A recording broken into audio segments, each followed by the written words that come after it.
토트넘 풋볼 클럽이 늘 그랬듯 눈부신 새로운 역사를 창조해 나갈 준비를 점차 완성해 가고 있습니다.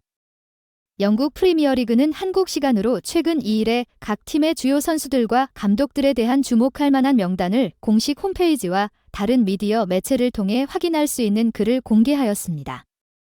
이는 이를 통해 각 팀의 업적을 기록하여 늘 공정한 경쟁을 촉진한다는 그들의 의지를 알리는 일입니다.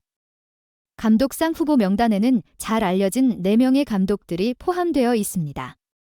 아스날 풋볼 클럽의 지도자인 미켈 아르테타, 아스톤 빌라 FC의 우나이 에메리, 그리고 리버풀 FC의 위르겐 클롭, 그리고 마지막으로 토트넘 풋볼 클럽의 감독 엔제 포스테코글루까지 간판을 장식하고 있습니다. 또한 선수상 후보에는 총 6명의 선수들이 이름을 올렸습니다. 아스톤 빌라의 더글라스 루이즈를 비롯하여 브라이튼의 브라이언 음베모, 울버햄튼의 페드로 네투, 아스널의 데클란 라이스, 그리고 토트넘의 크리스티안 로메로, 그리고 푸짐한 라인업을 완성하는 마지막 후보로는 리버풀의 모하메드 살라까지 올려진 6명의 선수들로 이루어져 있습니다.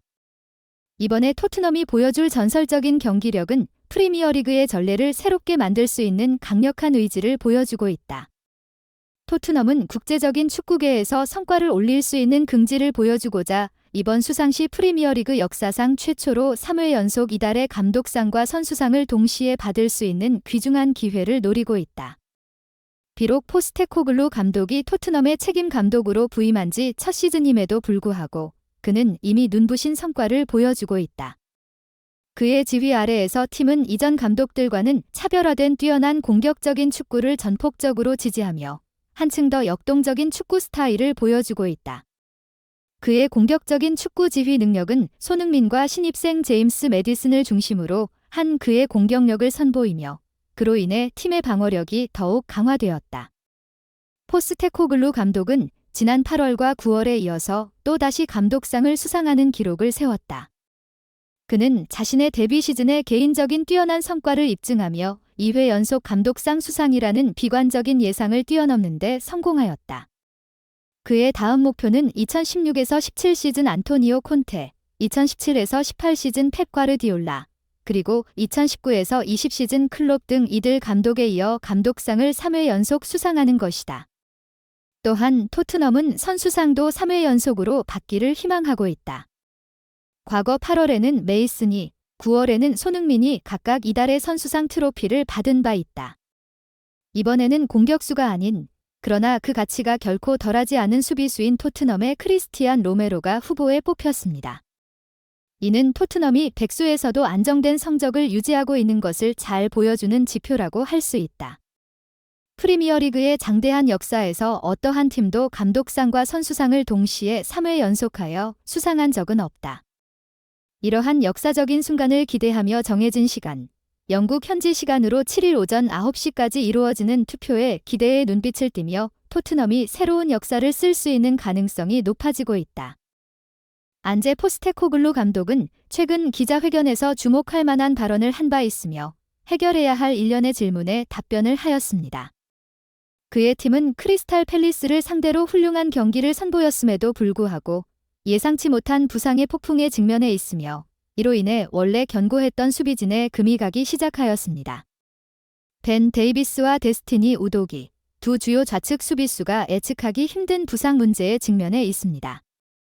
토트넘은 2023-24 잉글랜드 프리미어리그 시즌 11라운드에서 첼시와 7일 오전 5시 한국 시간에 맞붙을 예정입니다. 이는 라이벌 간의 더비이며 리그 선두인 토트넘 8승 2무 26점, 과 현재 11위에 머무르고 있는 첼시 3승 3무 4패 12점 간의 경기로 두 팀 모두 변동성 있는 시기를 겪고 있습니다. 수비진의 부상에 대해 포스테코글루 감독은 경기 전까지 며칠이 남아있지만 상황이 그리 평범하지 않습니다. 지난주 크리스탈 팰리스와의 경기에서 모두 잘 해냈습니다. 벤 데이비스는 첫 번째 반에서 교체되었는데 발목에 약간의 문제가 있어서 아직 팀 훈련에 참여하지 못했지만 그는 여전히 잘 해냈습니다. 다른 문제를 겪고 있는 선수는 데스티니 우도기입니다. 그는 풀럼을 상대로 한 제9라운드 방문 경기에서 후반 11분에 에머슨 로얄과 교체되었습니다. 그는 발목 부상으로 크리스탈 팰리스와의 다음 경기에 출전하지 못했습니다. 포스테코글루는 주도기는 계속 열심히 일하고 있습니다. 아직 첼시와의 경기에서 그를 제외할지 결정하지 않았습니다. 우리에게는 아직 며칠이 남아 있습니다. 라고 말했습니다. 나머지 팀은 모두 정상 상태라고 보고되었습니다. 데이비스와 우독이 모두 왼쪽 수비수입니다. 데이비스는 견고한 수비 능력을 가진 왼쪽 풀백 자원으로 3명의 수비수가 있는 수비 라인에서 왼쪽 윙백이나 왼쪽 센터백으로 사용될 수 있습니다. 반면에 우독이는 신체적, 체육적 능력을 바탕으로 공격과 수비 모두에서 활발한 활동을 하는 에너지 넘치는 왼쪽 윙백입니다.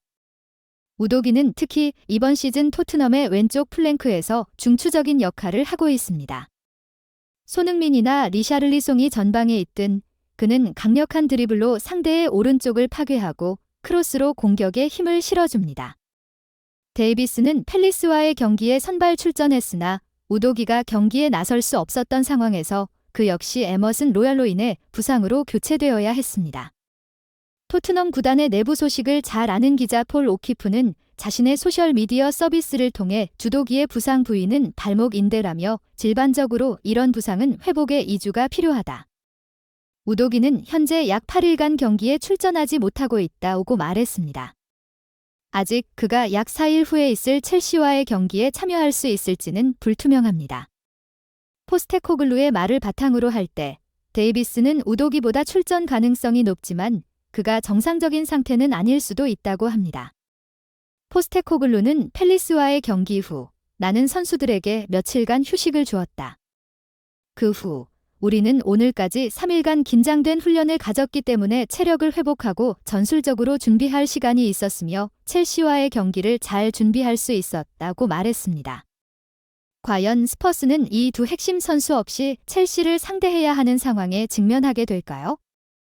토트넘은 에버턴의 불안정한 재정 상황과 정신생활이 불안정한 선수와의 이적건으로 인해 손실을 볼 수 있습니다. 이적 시장의 드라마틱한 전환점에서 토트넘 하스퍼는 에버턴과 도전적인 조건으로 델리 알리의 거래를 이미 체결한 파트너가 이제 금융 폭풍 속에서 휘청거리면서 큰 손실의 위험에 직면해 있습니다. 이것은 단순한 거래가 아니라 에버턴이 프리미어 리그로부터 무거운 처벌을 받고 점점 더 어두워지는 재정적 불안정에 맞서야 하는 운명의 게임이며 양 클럽을 혼란 속에서 긴장된 협상으로 밀어넣고 탈출구를 찾게 합니다. 델레 알리, 26세. 한때 영국 축구의 가장 뛰어난 재능 중 하나로 평가받았던 그는 오랜 기간 동안 명확하지 않은 어려움을 겪은 후 자신의 과거에 대한 충격적인 인터뷰를 통해 사람들을 놀라게 하면서 상황을 바꾸려고 노력하고 있습니다. 지난 1월 토트넘에서 자유계약 선수로 에버턴과 계약을 맺은 알리는 만약 20경기에 출전한다면 1,000만 파운드의 이적료를 지불하지 않아야 한다는 압박을 받고 있습니다. 현재까지 알리는 구디슨 파크 홈팀에서 13경기를 뛰었으며 만약 그가 계속해서 경기에 출전한다면 에버턴은 추가 이적료를 지불해야 하며 계약의 다른 조항에 따라 이는 최대 4,000만 파운드까지 올라갈 수 있습니다. 영국의 텔레그래프 미디어는 화요일 한국 시간 에버턴이 현재 토트넘과의 이적 당시 서명했던 옵션 조건에 대한 재협상 과정에 있으며 이로 인해 현재 경기에 나서지 못하고 있는 델레 알리를 다시 팀에 복귀시키려 하고 있다고 보도했습니다. 언론 보도에 따르면 에버턴이 토트넘과 알리의 1,000만 파운드, 약 162억 원, 가치의 출전 조항에 대해 재협상하는 과정에 있다. 에버턴의 션다이치 감독은 알리가 팀에 다시 합류하기를 원한다. 에버턴은 지난해 1월 알리와 자유계약 선수로 계약을 맺었다. 토트넘과의 계약 당시 에버턴은 이적료 없이 그를 영입하고 추가 선택권을 두었다. 20경기 출전 시 에버턴은 토트넘에 앞서 말한 1,000만 파운드를 지불해야 한다. 이 조항 외에도 에버턴은 다른 선택권에 대해 최대 4,000만 파운드, 약 650억 원까지 위험을 부담한다. 프리미어리그에서 현재 13경기를 뛴 알리가 다시 돌아와 국내 리그에서 계속 경기를 뛴다면 에버턴은 추가 이적료를 지불해야 할 것이다. 첫 20회 출전에 대한 이적료가 있고 그 이후 출전할 때마다 이적료는 4,000만 파운드까지 치솟을 수 있다. 에버턴은 재정 공정 법규와 12점 감점 위기에 처한 복잡한 내부 상황으로 인해 추가적인 1,000만 파운드를 지불하고 싶지 않아 토트넘과 재협상을 진행 중이다. 지난해 프랭크 램파드 감독이 클럽 주인에게 알리를 추천하며 그를 영입했으나 알리는 계속해서 기복을 겪고 있다. 이적 후 2021-22 시즌에 에버턴을 위해 11경기에 출전했고 2022-23 시즌에는 3경기만 뛰었다. 8월 말에는 터키의 유명한 베식타시 팀으로 임대되어 15경기에 정식으로 출전했다. 그러나 영국에서 문제가 되었던 작업 태도 문제는 현지에서도 계속되었다. 베식타시 팀의 세놀 귄네스 감독이 알리의 태도에 대해 공개적으로 비판하는 소동이 있었다. 알리는 터키에서의 임대 기간이 끝난 후 충격적인 고백을 했다. 그는 축구 전설 게리 네빌이 진행하는 프로그램에 출연하여 불행한 어린 시절, 입양, 그리고 최근 수면제 중독으로 인한 건강 문제에 대해 이야기했다. 알리가 MK 단즈에서 토트넘으로 이적한 2015년의 하부리그에서 발굴된 총알 스타로 떠오른 그의 또 다른 면모가 드러났습니다. 한때 해리 케인, 손흥민, 크리스티안 에릭센과 함께 BAM 전술을 구성했던 알리는 현재 비참한 상태에 빠져 있습니다. 2019-20 시즌부터 포체티노 감독이 팀을 떠난 후 알리의 컨디션이 급격히 떨어지기 시작했으며 그를 잇는 조세 무리뉴 감독은 그의 훈련 태도와 미래에 대한 우려를 표현했습니다. 하지만 우리가 우려했던 미래가 현실이 되었습니다. 알리는 이번 시즌 에버턴에서 베식타시로의 임대 계약이 끝난 후 한 경기도 뛰지 않았습니다. 현재 그는 사타구니 부상 치료를 받고 있습니다. 다이치 감독은 2023-24 프리미어리그 11라운드 브라이튼 앤드 호브 알비온과의 경기를 앞두고 열린 기자회견에서 알리에게는 아직 시간이 필요하다. 그는 막 훈련장으로 돌아왔다고 말했다. 하지만 그의 상태는 좋다. 나는 그와 이야기를 나누었고 그는 좋은 상태에 있다. 물론 부상은 걱정스러운 부분이다 라고 말했다.